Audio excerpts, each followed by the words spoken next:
Hello, everyone. Welcome back to Event TV. I am your host, Shauna Scott. I am so excited to be here.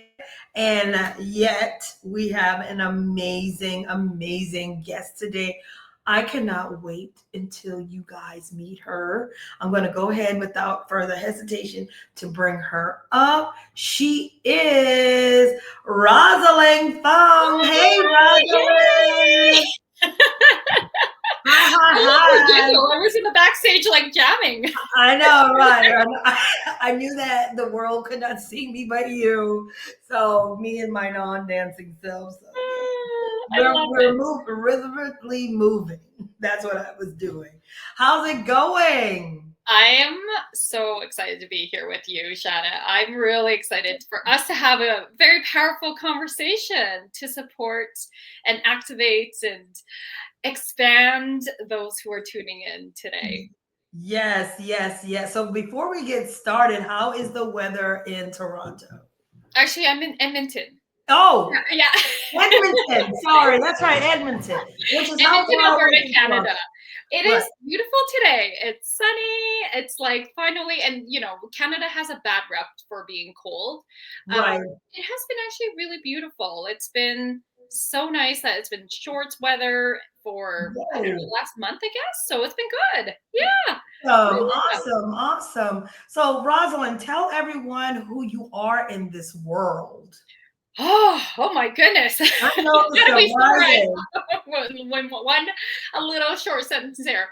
Well, I always like to start with my beingness, who I am. I am love. I am light. I am a catalyst. I am an energizer, and I love to elevate. I love to elevate myself. I love to elevate people. I love to elevate community. My titles, if we're going to talk about that, is I'm a transformational leadership business coach. I'm a former psychologist and a psychology pro. So I am certified in neurolinguistics programming, think Tony Robbins, Yeah. hypnotherapy, and then timeline therapy, which is a form of hypno. So I work with the unconscious mind a lot. I'm very obsessed with that because that is the quickest way we can get out of our own way and shift things so that we can create biggest amount of results with the least amount of effort, which we'll get into more today.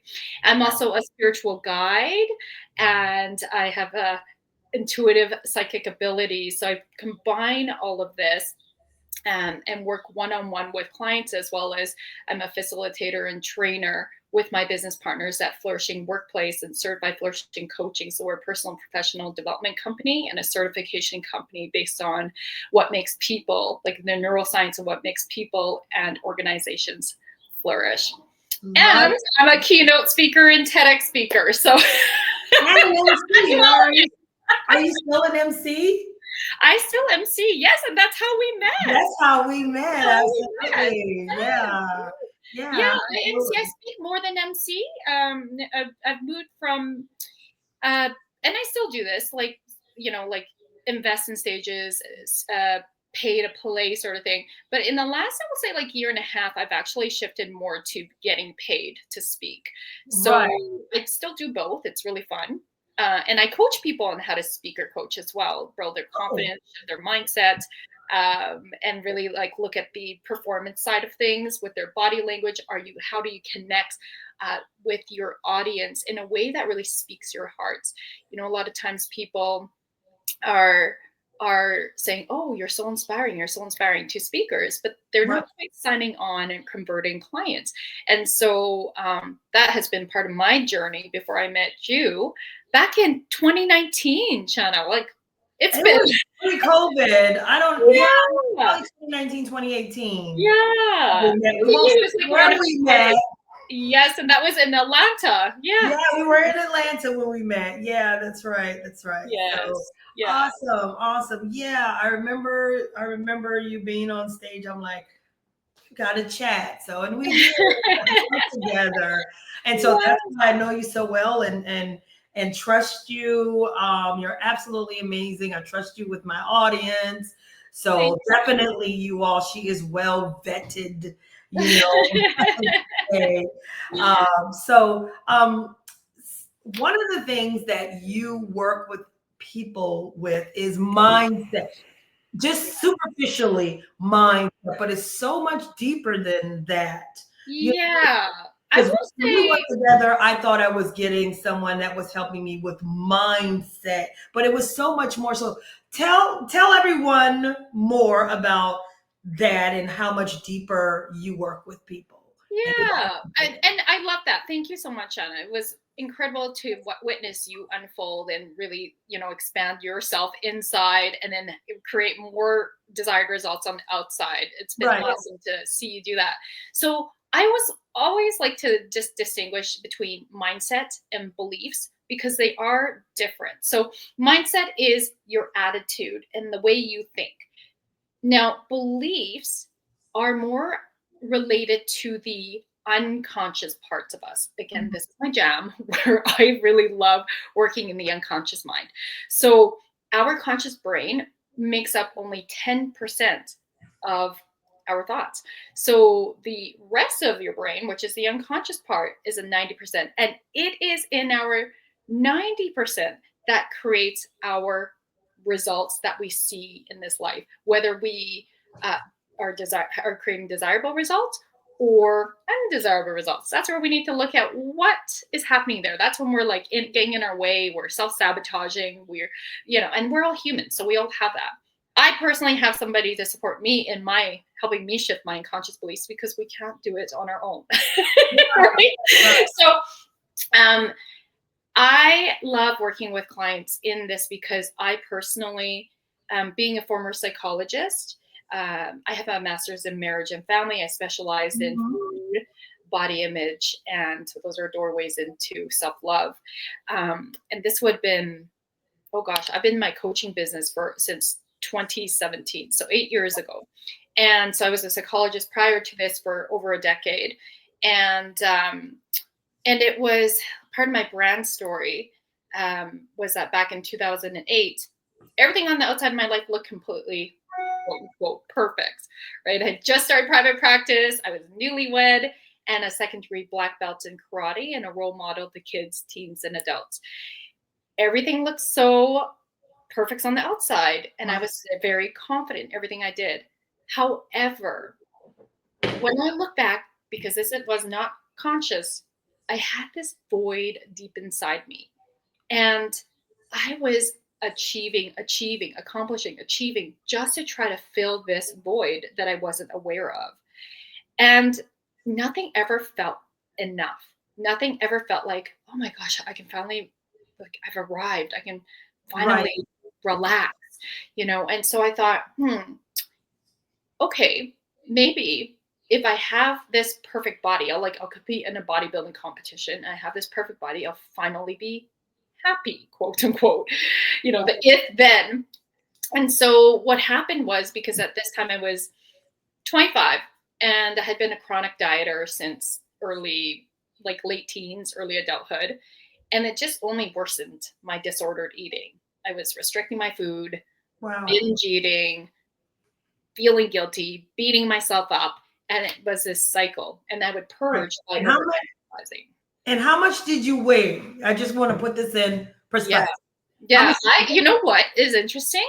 I weighed a bodybuilding competition 119, and I'm 5'3", so right. that was like a lot of muscle. I was competing for fitness, not fitness. I looked like a fitness model. I had that physique. So I was what was I competing for? Um, Not bikini, figure. That's what it was called. See, it's been so long. I'm like, I was Right, competing right. for figure. I Yeah. remember seeing the pictures. Yeah. Yeah.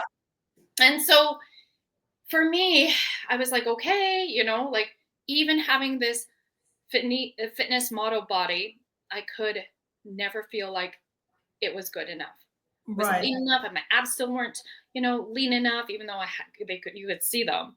I wasn't pretty enough. Like all this really harsh self criticism would come up. And to boot, on that day, I came in last place at this competition.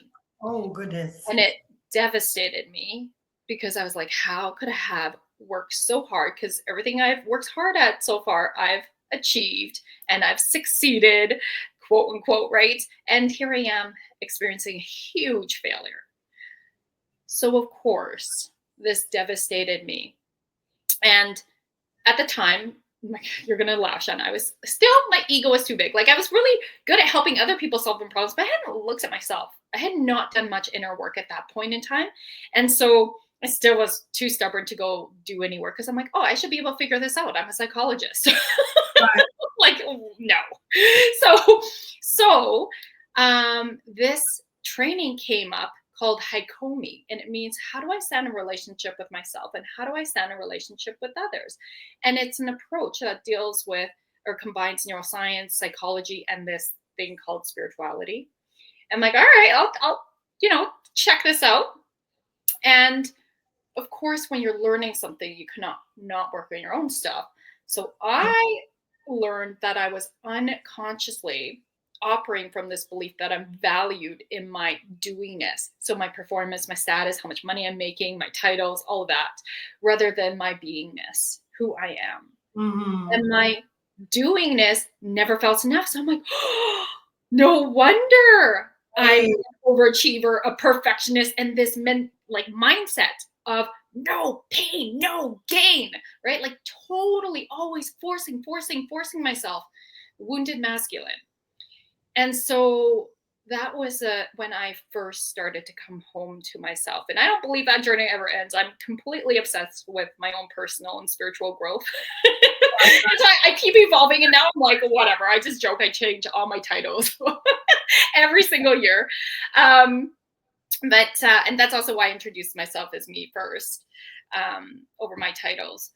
So now I've turned my pain to purpose where I love helping others be fully authentically expressed in who they are Mm-hmm. and really create life and business from this authentic expression of who they are and have what they desire. So be, do, and have. Love that. Love that. Be, do, have. And and you said some very, very, important points. You had the family, you had the job, you had the body, you're only Mhm. 119 pounds, but you still felt like there was this void. Yeah. And in essence, you didn't know who you were. You know, Absolutely. And I didn't know my worth. Like I you had a didn't lot of confidence, but I had very little self-worth, which a lot of people think is the same thing, but it's not. Confidence is about your belief in yourself to do something really well.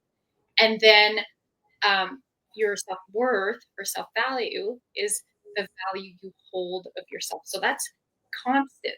You can continue right. to do that, absolutely. And confidence is more related to the situation than activity. So my confidence to speak in on a stage in front of a large group of people about personal growth. Yes, right? Am I confident to cut my kid's hair? No. Am I confident to learn from a professional? Absolutely. Can we see Right. that? So, yeah. Right. No, that's amazing. You had this boy, and here's my question to you, as an expert, because Mhm. even it happened to you, psychologist, now, transformation expert. Where does that happen in our lives where we just totally forget who we are? Is there, any, like timeline or any particular reasons where we forget who we are spiritually? Or because if you ask someone, if I were to ask everyone right now, who are you, everyone's going to say, oh well, I'm Shauna, I'm Rosalind, I'm such and such mom, or I'm such and such wife. They answer that way. Yes, they attach themselves to in relationship to something, right? Whether it's work or a person. We Right. are our own person. And I mean, I think it makes like in the third dimensional world here, yes, that is how we relate with each other. And we forget that we're our own person sometimes, and it's absolutely okay to introduce ourselves as who we really are. Um, Now, I will say, like, coming back to your question around when do we forget who we are? So I'm going to go with a psychological and then a spiritual perspective. Sure. So Or I really do believe we're all souls having human being experience. Psychologically, when we're born into the world, we are born perfect. right? We're absolutely perfect. So, I mean, we can all look at a baby and we're just like, oh, because this baby is absolutely perfect, and we're like, we just immediately My love son is this baby, perfect. He's right? Whether it's perfect. ours or not, we just see a baby and it brings us joy. For most of us, right? There might be exceptions, but we don't. This baby has no personality yet. This baby has no, like, it's just, it just is. It just exists and it breathes. We forget that we are worthy no matter who we are because we breathe. And what happens is, at the very core of us, psychologically, we want to feel love, safe, and belong. And we mostly live in our unconscious mind because the conscious mind is still developing up until around the age of 7 to 9. Then something happens where we develop something called the critical faculty. And this divides the conscious and the unconscious mind so that we start operating more in the conscious mind. But before that, what happens is our unconscious mind takes everything personally. It will absorb everything that's happening in the environment. That's why children are like sponges. It will absorb the good stuff. It'll also absorb, and we also have our own filters, right? So we even filter what we hear so Mhm. that we take it in as how we make meaning to it. And every single human being has the same filters. But what the content in those filters are based on how we took it in.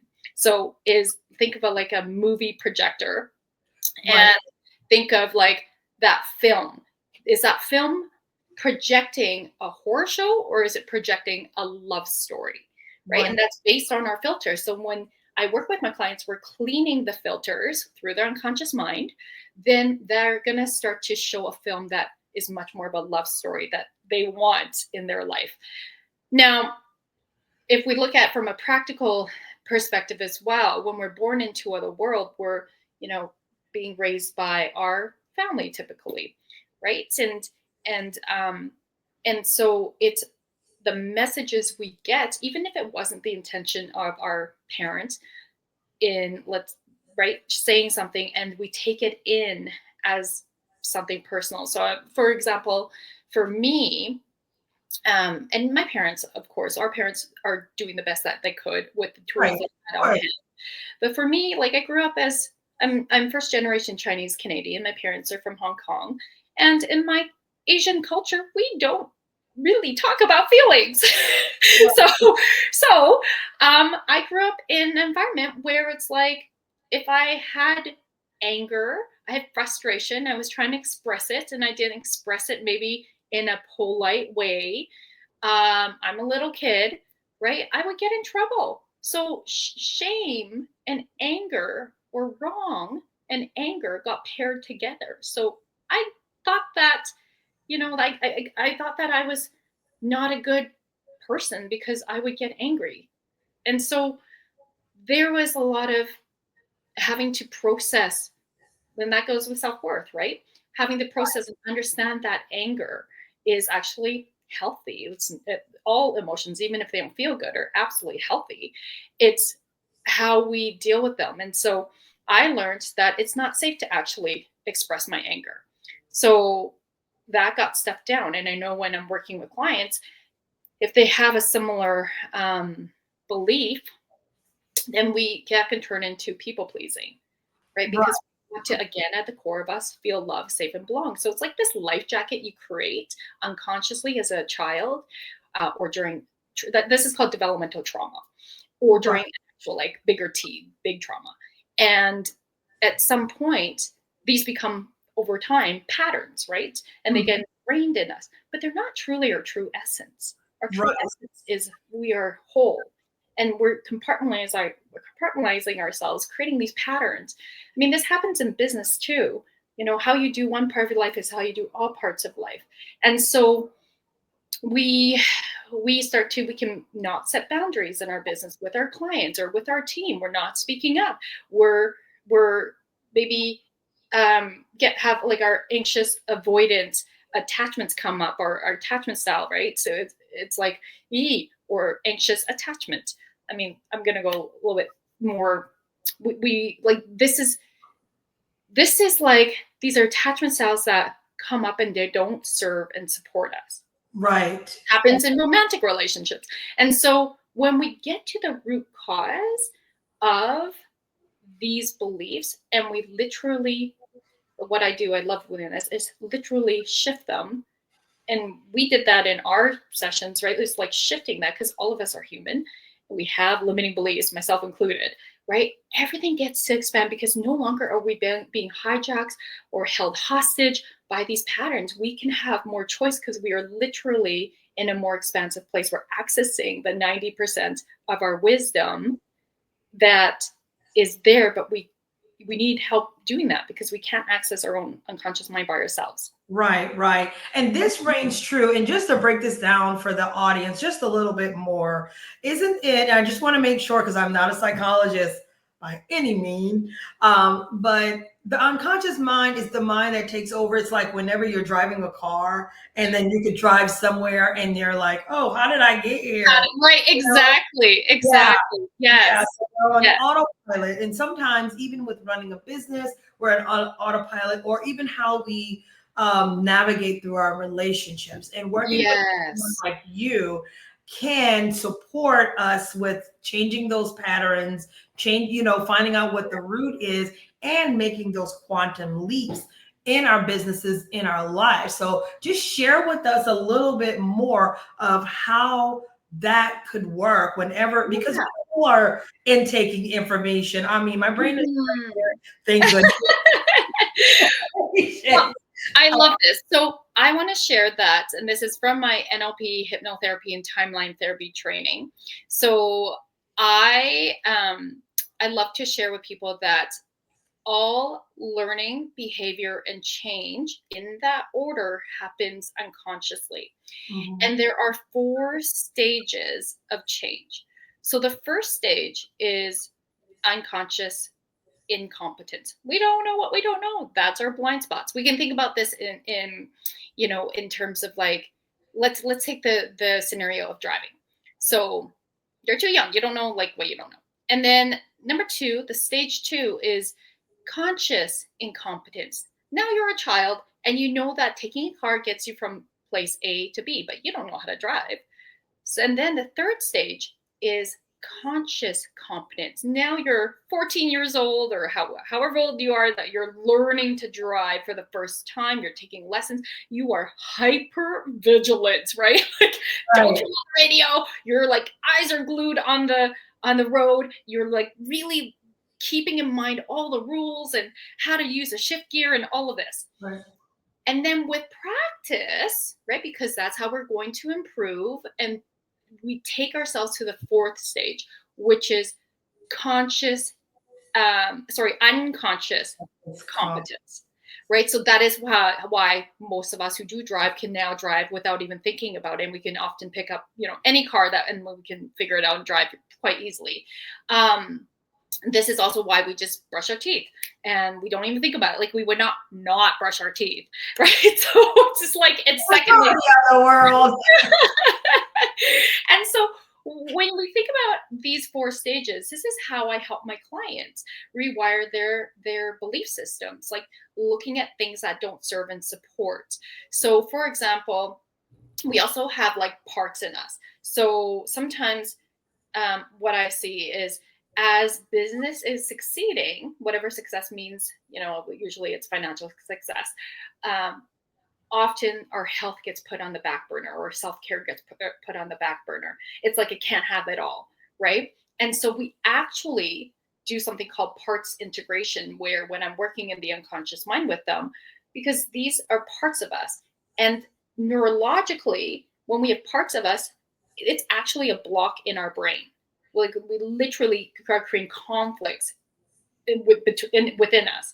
And so when I'm working with my clients, we actually integrate these parts on an unconscious level, so that we bring you back to wholeness, because we are that's That's actually who we are. our true essence is wholeness. And and this work is so powerful that the results that happen even after um, one session, by the way, research shows, is equals to 1 year of talk therapy. That's because talk therapy is most only working with your conscious mind.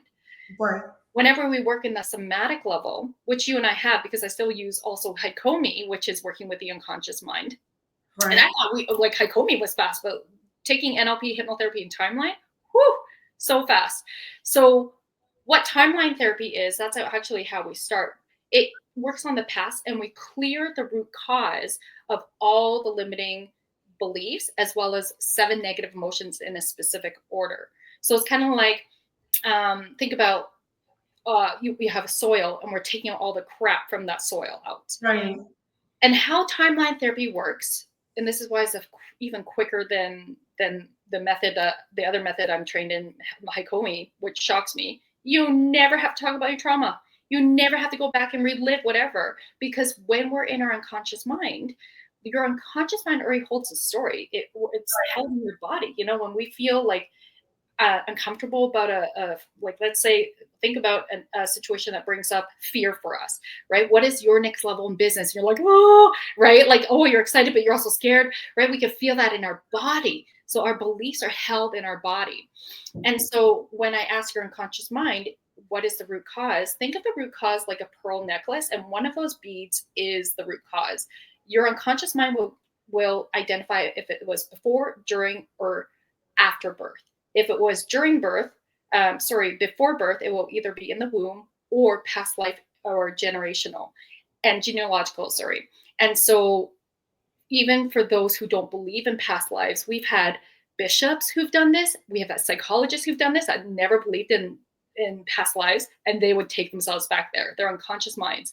And what's incredible is, it's like, think of your soul witnessing that root cause, the first event of that root cause, from up above, watching it. So you don't get emotional, and you're literally watching it, and you receive, just like your soul, all the higher vibrational lessons. So let's say we're clearing fear, and what it is those lessons are always about I am, so always about the self, always short, because unconscious mind takes everything personal, and it's short. It's like, think like a toddler, right? Right. And it's positive.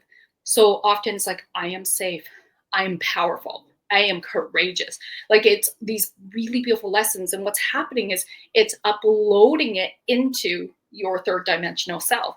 So after we do testing, so you neutralize all the feelings, so that when the person, my client, starts to think about that event that brought them fear, whatever they were feeling fearful about, and some of my clients have to deal with some like court stuff, they're like, nope, I feel quite neutral, I feel confident now. It's incredible. So Right. we deal with the past, and then we move into the future, the present, with neurolinguistics programming, which includes your self-talk.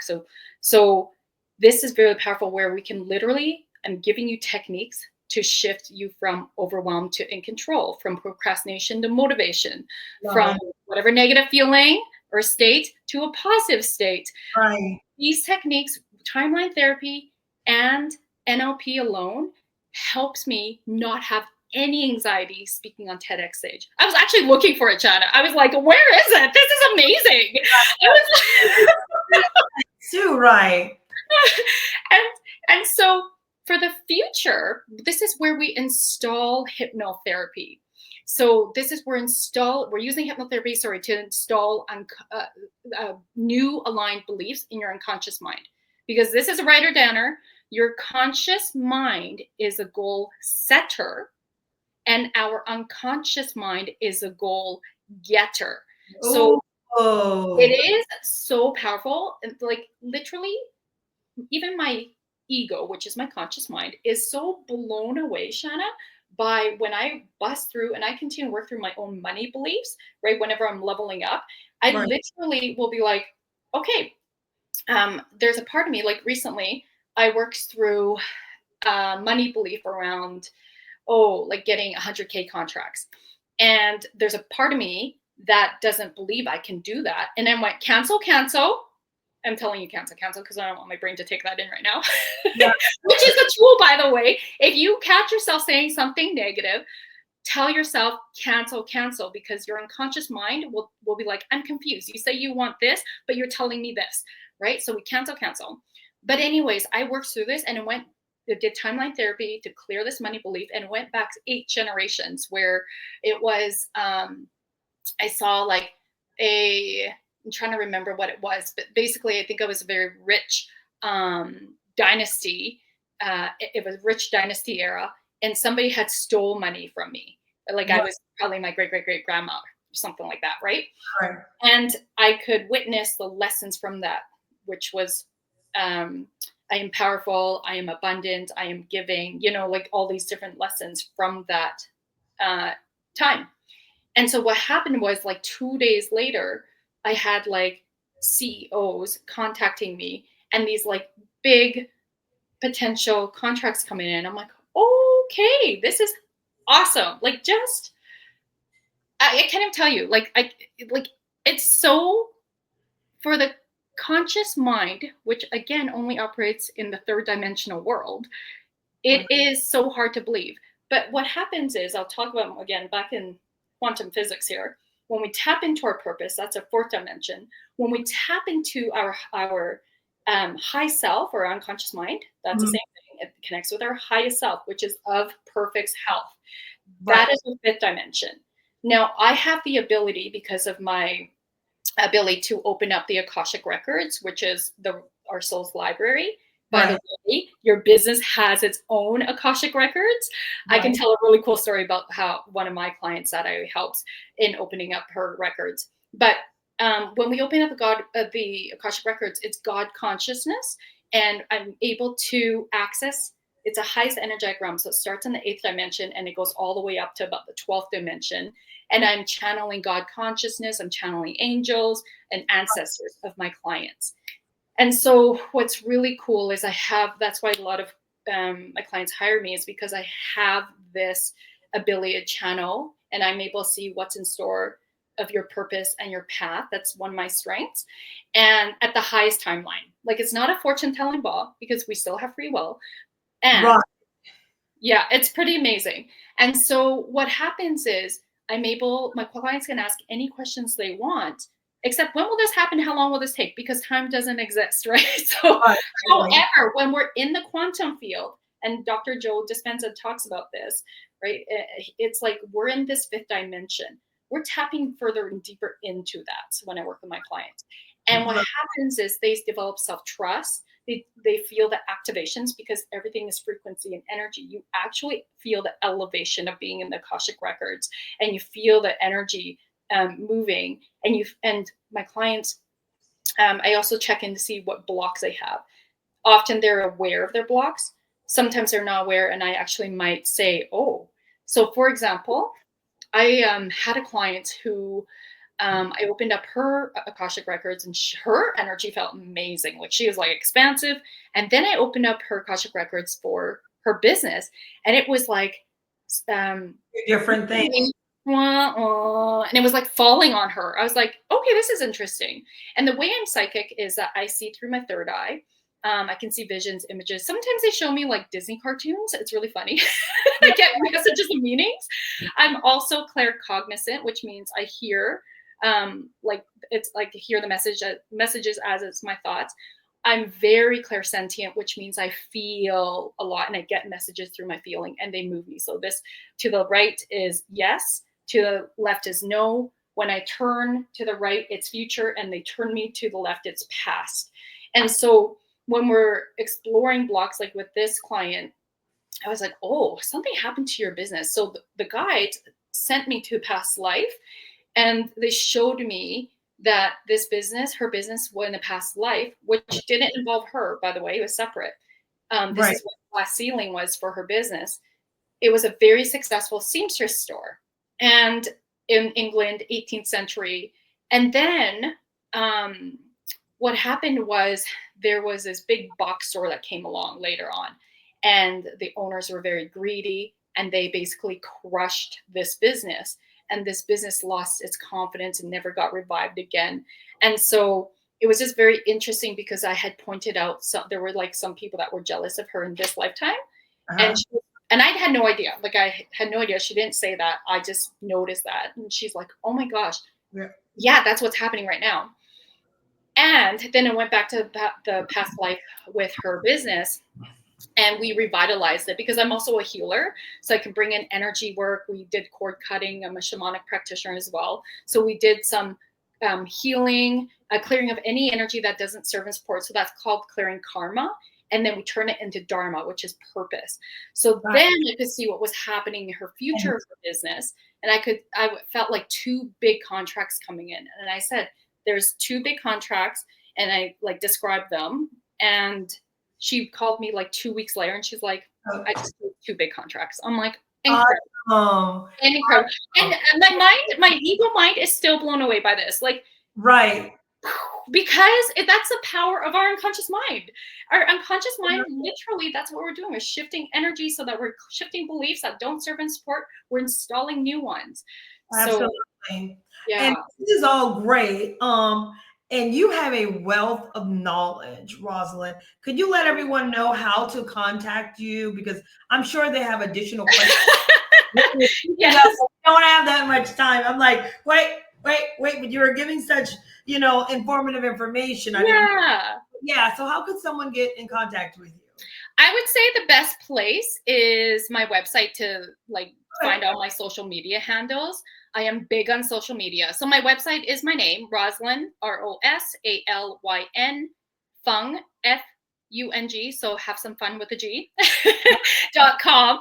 And you'll find all my social medias there. I really love Facebook. I like Instagram. I'm quite active on those as well as LinkedIn. So you'll find all my links there. But I love connecting with people in my online community as well. So I'd love to hear, if you listen to this episode, what your takeaways are, what your dreams are, what is your next level I want to cheerlead you on. Awesome. All right. You've heard it, you all. You got to experience her firsthand. Miss Rosalyn Fung. Follow her, go to her website as she requested if you're wanting additional information. And we will hear from you all soon. Thank you, Rosalyn. Thank you for having me, Shanna. You're amazing. Thank you so much for hosting this awesome podcast. Thank you. Thank you.